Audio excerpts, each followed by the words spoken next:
আজকে হচ্ছে 6/6/2026, আগামীকাল হচ্ছে 7/6/2026।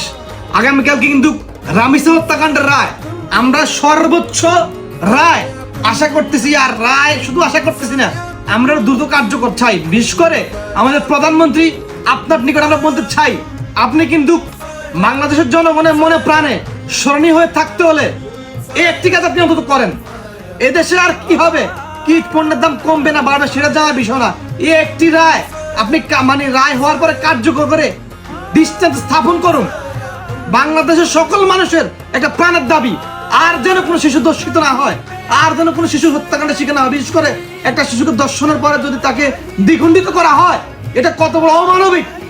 যেন আমরা চাই, আমি একজন কন্যার বাবা হিসেবে আমি চাই, আপনি একজন কন্যার বাবা মাননীয় প্রধানমন্ত্রী, আপনি এই রায়টি শুধু কালকে রায় হলে হবে না, এই রায়টি যেন কার্যকর হয়। এটা আমরা বাংলাদেশের নাগরিক হিসেবে